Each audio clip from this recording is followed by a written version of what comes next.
So a while back, I made the mistake of oversharing at a dinner party. You know, that moment when the words leave your mouth and you immediately want to reel them back in? Yeah. That. One minute I was enjoying my tacos, and the next I was knee deep in a story about a personal failure that, judging by the wide eyes and awkward silence, probably didn't need to make its way to the table. And that's the thing about sharing. It's an art. Some things are meant for the trusted, sacred space of our closest relationships. Others, they belong in the vault, and not just for our sake, but for the sake of our emotional well-being. Because here's what I know. Being vulnerable is not the same as being emotionally exposed. Vulnerability requires trust. It thrives in spaces of mutual care and respect. But when we share the wrong things with the wrong people, it doesn't deepen connection. It drains us. Do you ever have one of those moments where you're so excited about an idea that you just have to tell someone? Like it's bubbling up inside you, and if you don't say it out loud, you might actually explode.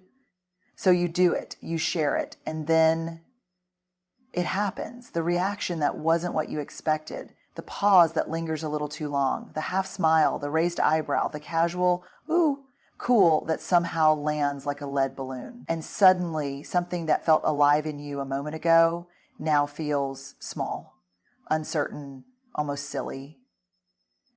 I've been there. We've all been there. And here's what I know. Not everyone is meant to hold our dreams in their hands.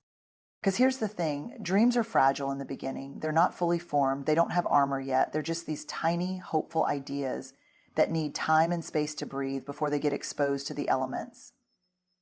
And yet, how often do we rush to share them, looking for approval, validation, or just someone to say, yes, that's amazing, before we even give ourselves the chance to believe in them fully? I remember once, years ago, I had an idea for something I wanted to do. It felt big, scary, but right. And like any normal human being, I did what you're not supposed to do. I told the wrong person too soon. Now, they weren't a bad person. They weren't even trying to be unsupportive. But in that moment, they did what a lot of people do when faced with someone else's untested dream. They poked holes in it. They asked a million logistical questions. They pointed out all the reasons it would be hard, why it might not work, why it wasn't realistic. And just like that, something that had felt possible and exciting moments before suddenly felt. Now, had I been further along, had that idea been rooted in confidence and clarity, I might have brushed it off. I might have said, yeah, sure, there are challenges, but I've thought about this. I know what I'm doing. But I wasn't there yet. And because I wasn't there yet, their doubts became my doubts. I started questioning myself. I shrank back. And that dream, it never made it out of the gate. And here's what I've learned since then. Our dreams are not meant to be handed to just anyone, especially not in the early stages, because not everyone can see what we see. Not everyone can hold a vision before it's fully built. And honestly, that's not their fault. They haven't sat with it the way we have. They don't feel it the way we do. But if we're not careful, we'll let someone's inability to see the dream convince us that it was never real in the first place. This doesn't mean we don't share at all. It just means we share wisely. We choose the people who have earned the right to hear our early, vulnerable ideas. The ones who will say, I love that for you. Tell me more. The ones who ask curious questions instead of critical ones. The ones who hold space for our excitement instead of immediately assessing its viability. Because here's what I know to be true. Some dreams need time to grow in the dark before they're ready for the light. And when we protect them, when we let them take root before handing them over for judgment, we give them a chance to become something real, something solid, something that doesn't need outside validation to stand. Do you ever have one of those moments where you just need to get something off your chest? Like something happens and it stirs up this deep frustration inside you, and before you know it, you're texting a friend or venting over coffee, just letting it all out. And in the moment, it feels good. It feels necessary. like you're releasing steam before the pressure gets too high. But then later, maybe a day, maybe a week, you realize you don't feel that way anymore. The frustration has passed. You've moved on. Except now someone else is holding on to that emotion for you. They remember what you said. They remember the anger, the hurt, the resentment. And suddenly something that was just a passing moment for you has become part of your public story. I see this happen all the time, and I've been this person more times than I care to admit. The one who speaks in the heat of the moment, the one who lets a passing frustration turn into a permanent record. But here's what I've learned. Not every resentment deserves an audience. Because resentment, by its nature, is tricky. It feels like it wants to be expressed, but more often than not, what it really needs is to be processed. And there's a big difference between the two. Expression is external. It's the rant, the complaint, the tell-all moment where we spill our frustration onto someone else. But processing, that's internal. That's taking the time to sit with what we're feeling, to ask, where is this coming from? Is this about them or is this about me? Is this something that needs to be said or something that needs to be worked through? And let me be clear, this is not about bottling things up or pretending we're not upset. There is absolutely a time and place for speaking our truth, for setting boundaries, for calling out what isn't okay. But what I'm talking about is different. I'm talking about the moments where we let our temporary emotions become permanent stories. The moments where instead of working through what we feel, we spread it. And once we do that, once we put it out there, it takes on a life of its own. I'll never forget a conversation I had with a friend years ago. She was upset, really upset, about something her boss had said to her. She vented for a full hour, and I just listened. And in that moment, she needed that. She needed space to be mad, to feel heard. But a few weeks later, she told me something that stuck with me. She said, "You know what's funny? I'm actually fine now. I worked it out with him and everything's good, but I can't take back the things I said about him to everyone else." That hit me hard because that's exactly what resentment does. It demands to be shared, but it doesn't warn us about the cost. It doesn't tell us that once we hand it over to others, we don't get to control what they do with it. So what do we do instead? We pause. We ask ourselves, am I venting or am I problem solving? Am I processing or am I recruiting allies for my frustration? And most importantly, will I still feel this way in a week? Because if the answer is no, maybe, just maybe, it's not meant to be shared at all.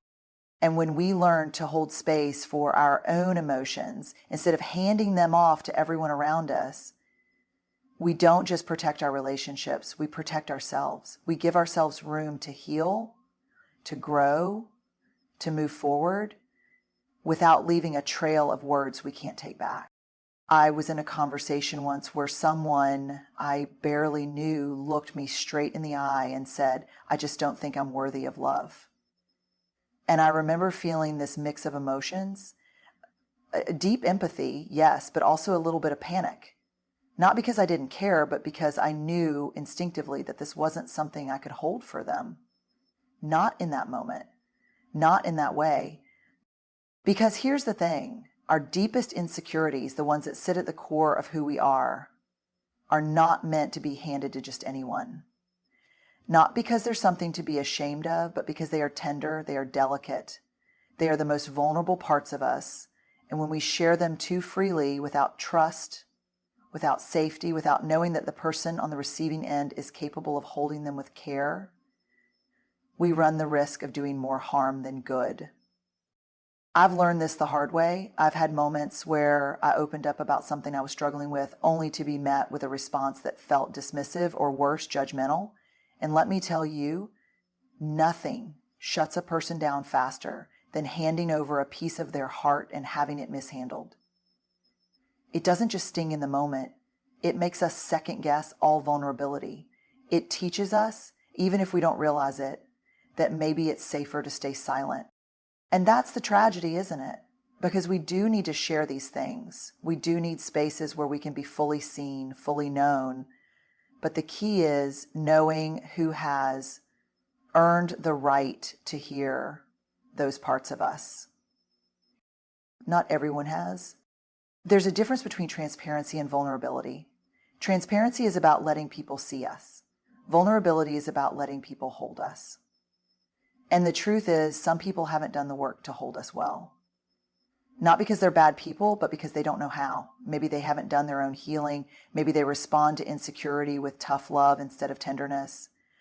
Maybe they minimize pain because they don't know how to sit with discomfort. Whatever the reason, the result is the same.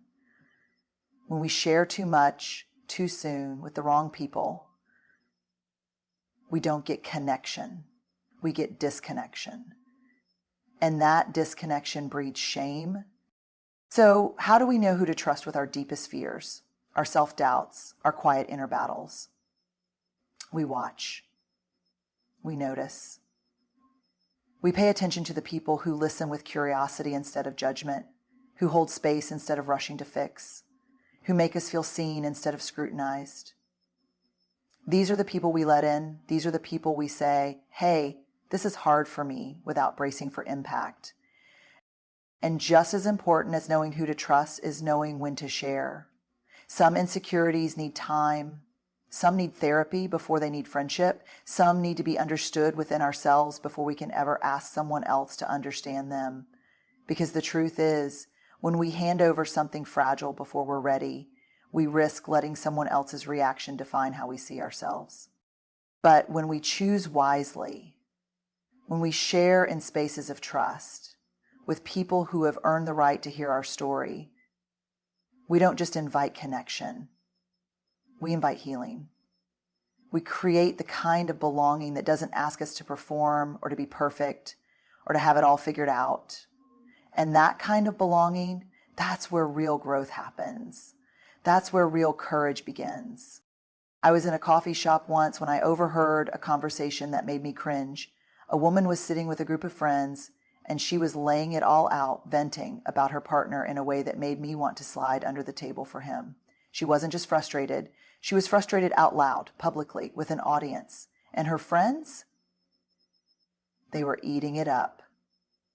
Nodding, chiming in, validating her anger. And I remember thinking, I wonder if he knows she's saying all this. I wonder if tomorrow, when she's no longer mad, when she's back to holding his hand and laughing at his jokes, if she'll regret how she turned him into the bad guy in this moment. Because here's the thing, our relationships are made up of moments. Beautiful ones, hard ones, frustrating ones, intimate ones.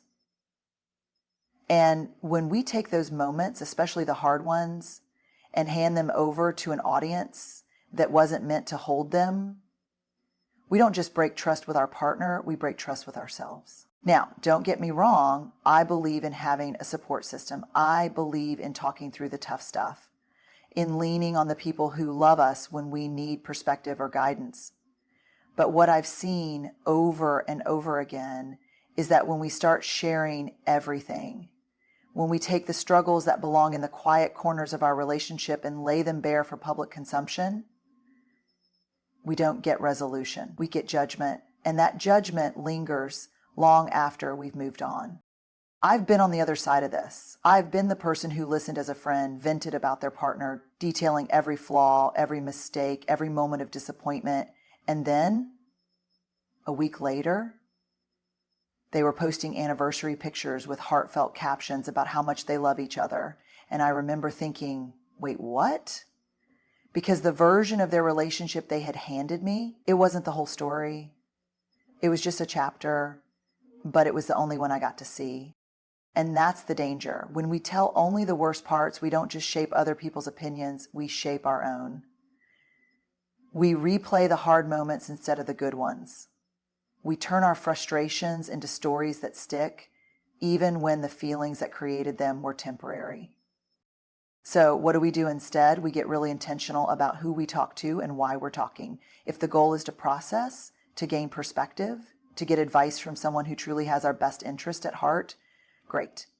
But if we're just venting to vent, if we're handing over our partner's worst moments for the sake of a reaction, we have to ask ourselves, what's the cost? Because at the end of the day, the world doesn't need to hold every piece of our relationship, not because we're hiding anything, but because some things are sacred. Some things deserve privacy. Some things are meant to be worked through inside the relationship, not outside of it. And when we protect those things, when we keep our sacred moments sacred, we don't just protect our partner, we protect the love we're building. And that's worth more than any momentary validation we could ever get from the outside world. I was talking to a friend once who had just landed this amazing opportunity, one of those big deal moments that had the potential to change everything for her. She was excited, but I could see this hesitation in her eyes. And when I asked her what was wrong, she sighed and said, "I don't want to jinx it." I knew exactly what she meant.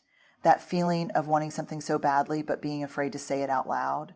The worry that if we let ourselves fully own our joy, fully celebrate the good thing in front of us, something will come along and take it away. It's almost like we believe that if we downplay our happiness, if we soften it, we can somehow protect ourselves from disappointment. But here's the truth. Withholding our joy doesn't actually protect us from pain. It just robs us of the full experience of our lives. I've spent years researching vulnerability, courage, and shame, and I can tell you there's this strange thing that happens when we get close to joy. We immediately start dress rehearsing tragedy. We imagine the worst case scenario, the heartbreak, the failure, the loss. And we do it as a defense mechanism, as if bracing for impact will somehow make the fall hurt less. But here's what's wild. What actually happens is the opposite. When we don't allow ourselves to fully feel joy, we don't avoid pain, we just miss out on joy. We dull the good moments while still carrying the weight of fear. I remember holding my daughter when she was little, watching her sleep, feeling this overwhelming love, the kind that makes your chest tighten, makes you feel like your heart is too big for your body. And in the very next moment, I was hit with fear. What if something happens to her? What if this doesn't last? And suddenly, instead of being present in that moment of love, I was lost in imaginary pain. And that's what we do. We take the most beautiful moments in our lives, the promotions, the relationships, the successes, the quiet, perfect evenings with the people we love, and we cut them short with fear. We tell ourselves, don't get too comfortable, don't get too happy. Something could go wrong. But here's what I want to say. Something will go wrong. That's life. There will be disappointments, heartbreaks, failures. But joy and pain are not on opposite sides of the spectrum. They exist together. And if we spend our whole lives trying to guard against the hard moments, we also end up guarding against the beautiful ones. So what do? We practice gratitude. We lean into joy instead of away from it. We stop dimming our light because we're afraid it won't last. And when something good happens, when we achieve, when we love, when we experience those moments that make life worth it, we let ourselves fully feel them. No disclaimers. No waiting for the other shoe to drop. Because at the end of the day, joy isn't something we earn. It's something we allow. And when we choose to embrace it without fear, without apology, we don't just feel happiness, we feel alive. So here's what I want to leave you with. Some things are meant to be shared and some things are meant to be protected. Not out of fear, not because we don't trust the world, but because the most important parts of who we are, our dreams, our struggles, our relationships, our self-worth, deserve care. They deserve intention. When we learn to hold space for our own emotions instead of handing them off too quickly, when we share our deepest insecurities with the people who have earned the right to hear them, when we protect the sacred moments in our relationships, and when we give our dreams the space to grow before exposing them to doubt, we are not shutting ourselves off. We are creating a foundation, a strong, steady, deeply rooted foundation for the life we want to build. And that kind of foundation, it doesn't just protect us, it allows us to thrive. So be intentional, be brave, and most of all, be kind to yourself, to your journey, to the things that matter most. Good luck, and thank you